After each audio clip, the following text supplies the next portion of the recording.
Sponsored by Raycon. Oh. Oh no. Oh no. Speaking of music, you can listen to music with Raycon's premium wireless earbuds. These ad segues are getting increasingly desperate, I know. They offer up to 6 hours of battery life, excellent levels of noise isolation, added bass, and quick and easy connectivity via Bluetooth. They fit comfortably in your ears due to their slick, discreet design, which also helps hold them in place when you get lost in the moment. I use them regularly when out on walks, listening to musical podcasts, and even sometimes during my Twitch streams. And if you go to buyraycon.com/cynicalreviews, you can get a special code that will give you 15% off your order. And by doing so, you'll help support the channel. That's buyraycon.com/cynicalreviews, link in the description. The road to hell, they say, is paved with good intentions. Music is one of the biggest oofs I've ever seen. An admittedly well-intentioned attempt to portray autism on screen in a positive light, it misfired so badly that you will cringe so hard that your teeth will get sucked back into your sphincter. Not only is it a bad movie, but it's also incredibly misguided, horrifically insensitive, and even somewhat dangerous. That might sound like an exaggeration, but unfortunately, it isn't. This is going to be an interesting one. Written and directed by Sia, who, if you don't know, is an Australian pop musician most famous for her song Chandelier and for wearing wigs that make her look like Ongo Gablogian, music was originally filmed back in 2017 and finally released straight to VOD services this February after a limited theatrical run in Australia. And it's the cinematic equivalent of an overdue stillbirth, being absolutely slated by professional critics, the general audience, and especially by members of the autistic community the film claims to honour. The movie where they had to digitally remove all of the CGI characters' buttholes because somebody thought it was a good idea to include them in the first place was better received than this movie. And we're going to talk about why. Music tells the story of recovering alcoholic and drug dealer Zoo, played by Kate Hudson, who after the death of their grandmother suddenly becomes the sole guardian of her non-verbal autistic younger sister Music, played by Maddie Ziegler. Quick aside, if you're a parent who chooses to name their child Music, you should probably be put on some sort of list and then never allowed into anything. Ever. Being out of her depth, Zoo develops a relationship with her neighbour Ebo, who teaches her how to manage music in a catastrophically wrong fashion, but we'll get to that. Predictably, the two get together by the end, despite having no chemistry, and Zoo embraces her role as Music's caretaker, while Music learns to express herself through singing.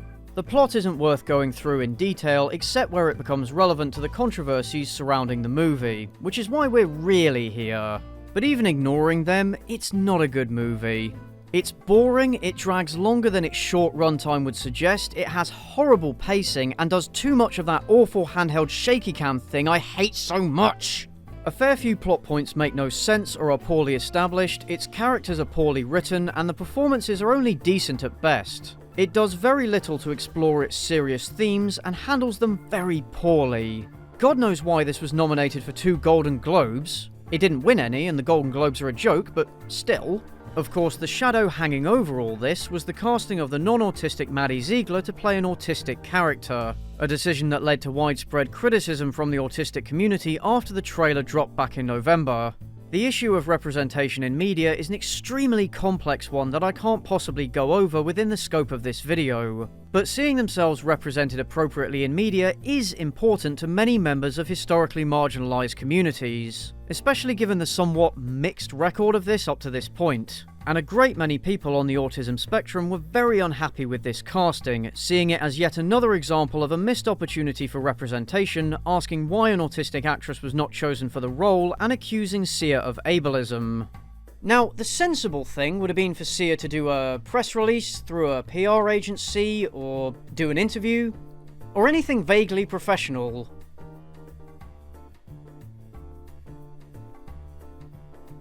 Instead, she took the worst possible approach and responded to dissatisfied people directly on Twitter. And with every reply, the hole she kept digging for herself kept getting deeper. She claimed that she did originally work with a non-verbal actress, but that she found the experience too stressful, and that casting someone at her level of functioning would be cruel. She thought casting Maddie would be more compassionate and best lovingly represent the community. Bullshit. She seems like someone who's quite prone to emotion. I cry at like MasterChef Junior. And when she was immediately called out on this feeble excuse by both autistic actors and autism advocacy groups, her responses became increasingly defensive and hostile.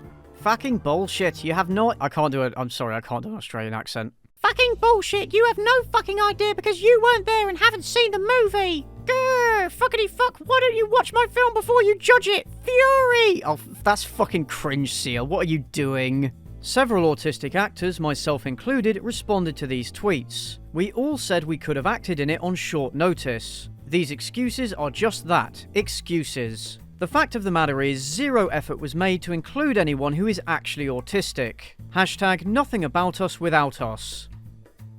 Maybe you're just a bad actor. Oh, Sia, no. No, what are you doing? This is some Amy's Baking Company levels of bad PR. That this movie is for them, and if we can try and keep our egos out of it, that would be great. She also used the excuse that she cast neuroatypical and trans people in the film, and not as fucking prostitutes or drug addicts. A statement that garnered its own backlash and gives off this kind of energy. If you kick every Latino out of this country, then who is going to be cleaning your toilet, Donald Trump? Oh, that's no. In the sense that, No. you know what I mean? Like, She did later apologise and delete not only these tweets, but also her entire Twitter account. Although interviews she gave in the months after this show that she hasn't really learned that much. I don't accept that she couldn't have found a good enough actress somewhere on the spectrum, and the excuse becomes less credible when you learn more about her relationship with Maddie. Describing it as close doesn't quite cut it. Starting with Chandelier, Maddie has appeared in many of Sia's music videos, and Sia has said that she didn't want to make anything that didn't involve Maddie. Because I can't do a project without her. I don't want to. I wouldn't make art if it didn't include her. Their relationship has gone beyond mere friendship and into more of a mother-daughter dynamic, with Sia considering Maddie her muse. And Maddie Ziegler, my little dancing muse /surrogate daughter. She's also expressed the desire to save Maddie from the influence of other adults, such as Abby Lee Miller on Dance Moms, the show where Maddie first garnered attention, and to protect her by creating roles for her. I want to work with her till the day I die. I actually just keep writing projects for her so that I can keep her safe. She convinced Maddie to turn down a role that she thought would be bad for her career, which, like most of her statements, ended up being very ironic.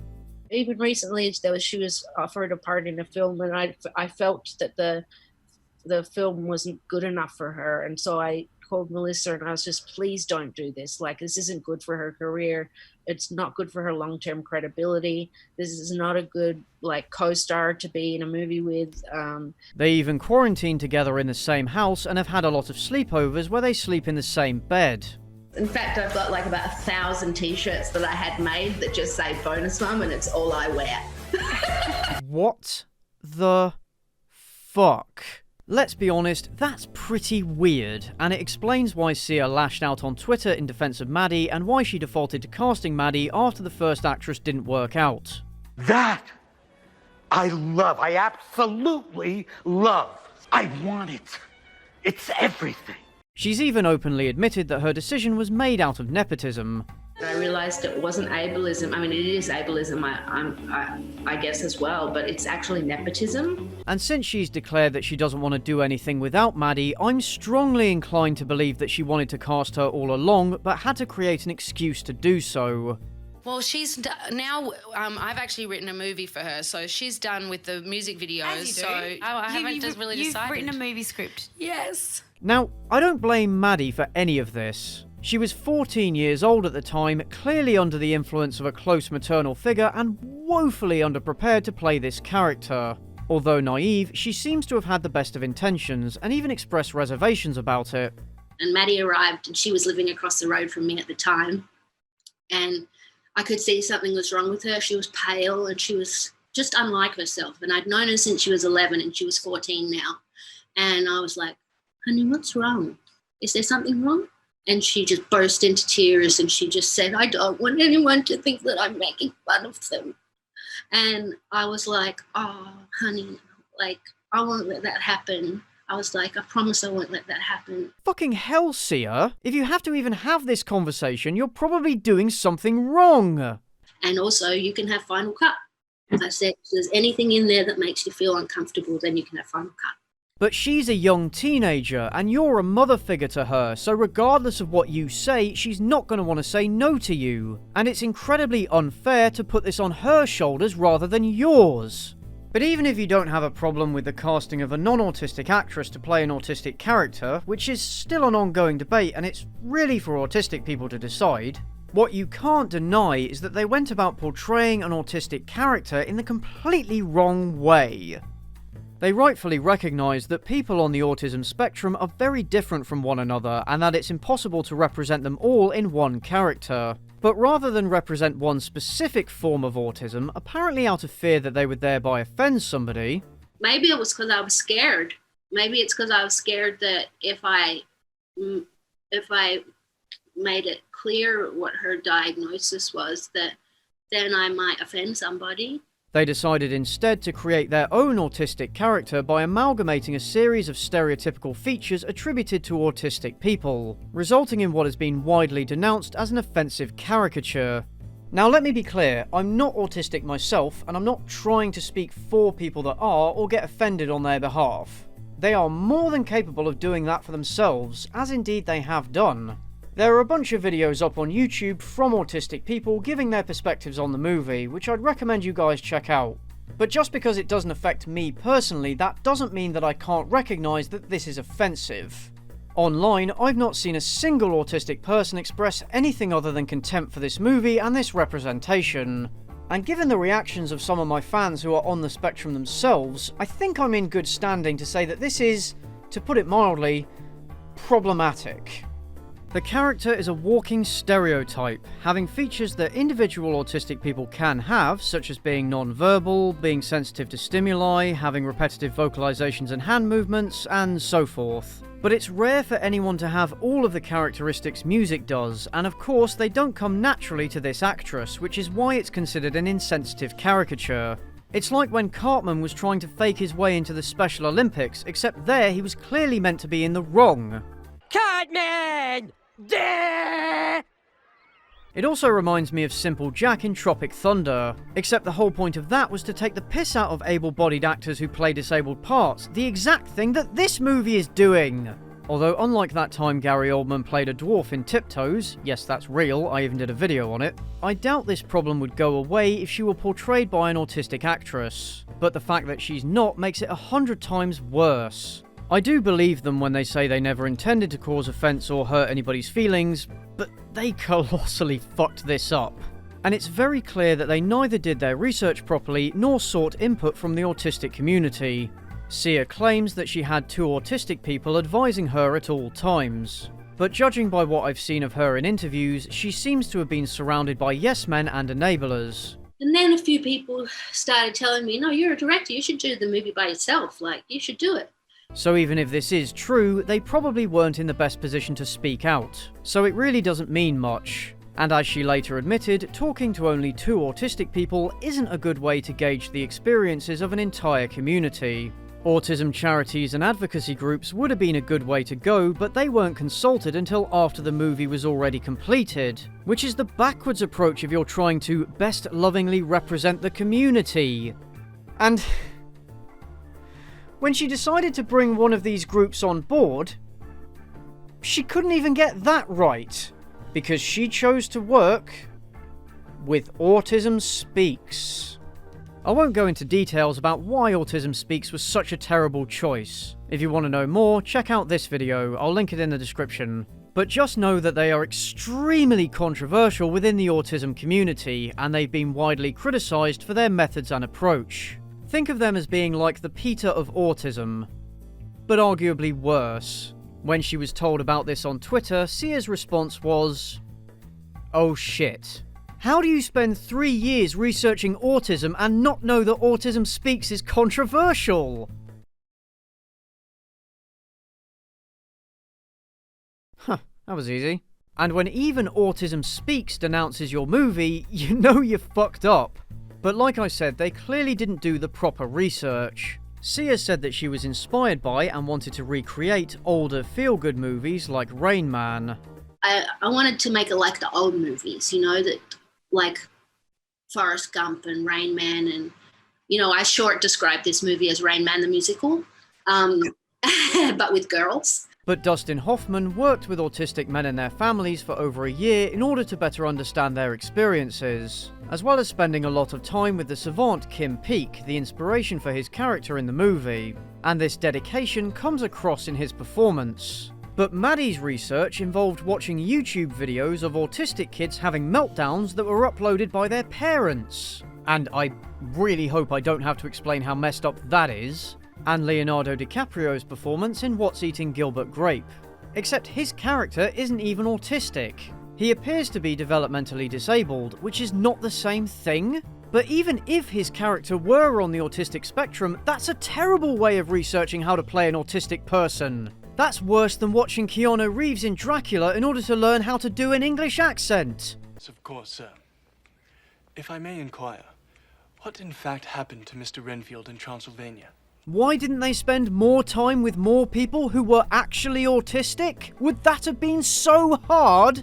This approach also explains why, despite the movie's title and all this talk about representing autism, music is not actually the focus of this story. Her entire character is being autistic. In fact, she isn't a character, she's a prop. She serves as a catalyst for change in others, but remains more or less the same herself. She exists pretty much solely to facilitate the relationship between Zoo and Ebo, and is treated more like a pet than a person with autonomy. There are several scenes where other characters minimize or downplay her agency. At one point, Ebo, who is supposed to know what he's talking about, says that she's incapable of change. I'm not saying she doesn't want to change. I'm saying she can't change. Which is a horrible way to think about anyone, especially since you're the one who's supposed to know how to take care of her. What the fuck? This interviewer even inadvertently likens music to an object, and Sia does nothing to correct her. Is almost like a parallel to the main story here, which is, here's this person who can't speak. You know, she might as well be like an inanimate object like a wig, except there's so much going on in there. This whole interview is a goldmine of cringe, by the way. But it's worse than music being an object. She's actively infantilized. It's a pure. Yeah. And that's what I've always found with the special abilities people that I've fallen in love with, is this purity. Music is portrayed as innocent and childlike, and in line with Sia's assertions about her having special abilities, she sees the world in a fantastical way, and this is the justification for the music videos that intersperse the film, which are supposed to represent her interpretations of reality. After all, this is a musical, which is kind of weird because Sia repeatedly says she hates musicals. This is not, well, no one's breaking out in song. I literally hate, loathe musicals. And that comes across, as the songs overstay their welcome and none of them really stand out. Oh, and there are multiple scenes involving strobe lighting that could cause seizures in people with photosensitive epilepsy, even within the first 30 seconds of the movie, with no warning. So yeah, thanks for that, Sia. Good job. Oh, and a lot of autistic people have issues with sensory overload. If there's a lot of stimuli coming in, it can be very difficult for them to process and sometimes very distressing. So, if you want autistic people to watch your movie, Sia, maybe don't make the music videos really loud and bright. And for the musicals, I wanted it to be very high density color. But back to music, her non-verbal autism is portrayed as some kind of wonderful thing, which I guess is better than demonizing it, but it's also very patronizing. She's like some kind of cutesy alien. Autistic people don't see the world in this whimsical way, and this is a condescending interpretation of their experience.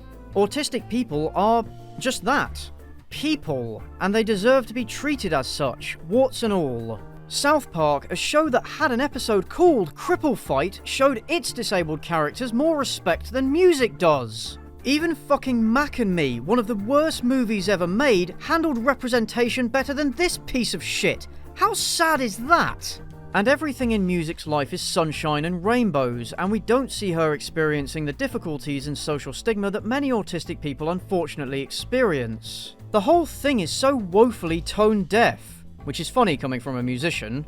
What I wanted to do was like break your heart and then put it back together again and give you a Hollywood ending. This is a feel-good fantasy, a classic example of inspiration porn that was made to make its creator feel better about themselves without actually doing anything to help the people they're claiming to help.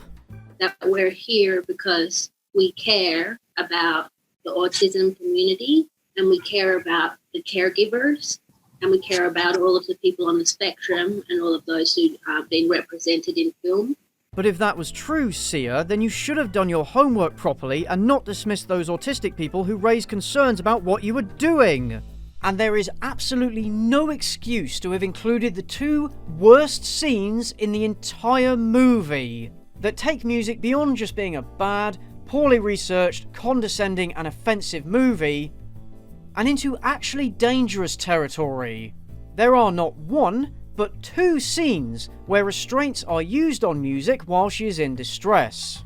Both of these methods, as they are depicted, are dangerous. And when I watched this with my girlfriend, who's trained in proper crisis intervention and de-escalation techniques, she was horrified. These scenes are quite distressing, and I've been told that they can be triggering, so if you'd rather not watch them, skip to here. In the first scene, Ebo picks her up and then slams her directly onto the floor, then lays on top of her in a supine position, pressing her into the ground, saying he's crushing her with his love, which sounds incredibly creepy. This is absolutely not an appropriate way to help music calm down or express what she needs in this situation, and is likely to cause her more stress both now and in the future. And it's not even safe for him, because she could still headbutt him, spit at him, or bite him. There are proper techniques that make use of pressure in order to calm such a person down and make them feel safe, but this is definitely not one of them! In the second scene, Ebo encourages and teaches Zoo to climb on top of music and pin her fully to the ground in a prone position, which is even more dangerous than a supine restraint.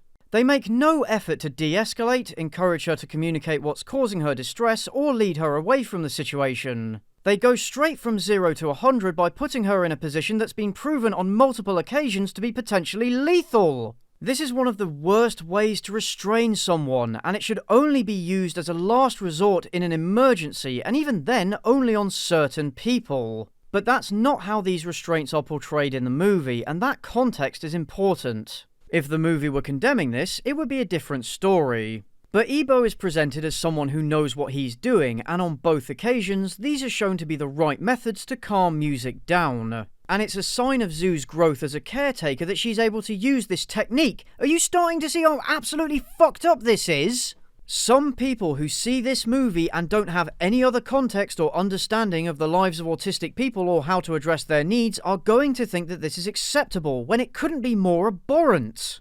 And that's why this movie isn't just ignorant, it's dangerous. I want to be mad about this, but I'm mostly just flabbergasted at how they thought this was in any way acceptable. Like, what the fuck, Sia?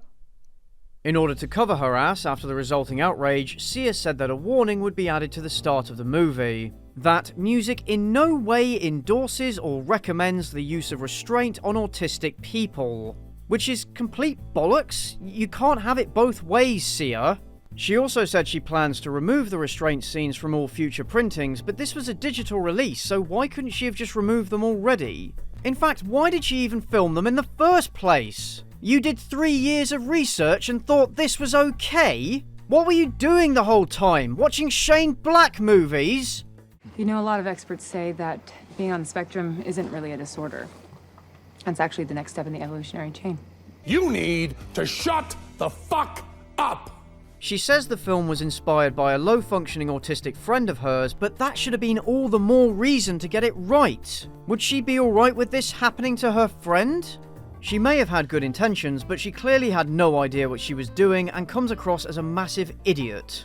And despite sort of apologising, she continued to make condescending remarks about neurodivergent people, which doesn't give me much faith in her powers of introspection. She seems to have not known what she wanted as a director, and the way that she describes the process, it sounds like it was very chaotic and disorganised. And they spent 4 years re-editing this to get something that she considered worth releasing, which is just solid proof that no matter how hard you try, you cannot polish a turd. And no matter how you look at this, it smacks of being a vanity project. It should come as absolutely no surprise that she gives herself a cameo. As a pop star who wants Zoo the drug dealer to buy prescription painkillers off the streets so that she can fly them out to kids in Haiti who need them for surgery. Pop stars without borders. It seems like she was trying to do a self-aware joke here, but it inadvertently makes her look even more out of touch than she already did. I asked Vince, my producer, to help me, and he came and he whispered into my ear at one point, "You're coming off a little bit unlikable. Is that what you want?" And I was like, yes. In fact, during the course of my research, she came across as borderline delusional. I really believe we ended up with the best film because we came to work every day with good intentions. That this will be my final big hurrah. Like, I'm so proud. What a note to end on. This film was such a waste of potential.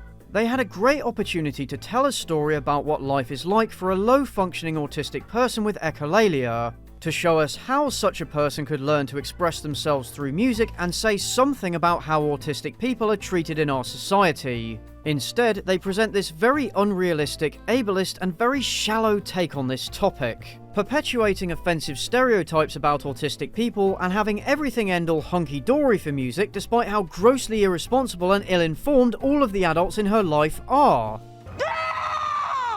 Yeah, scream your head off next to a person you know is sensitive to noise. Well done. The autistic character they made such a big deal about representing takes a back seat to the non-autistic characters who are boring and unsympathetic. And the movie's other themes, like poverty, addiction, and HIV, are only explored at the most basic and unfulfilling level. Oh yeah, Ebo has HIV, but it's as inconsequential as Henry Rollins' 30-second cameo. Oh, and there's another subplot with this boy that goes nowhere. And I haven't even talked about the accusations of blackface, or about Ebo being a magical Negro character, which I myself don't see, but I'm not even touching that one.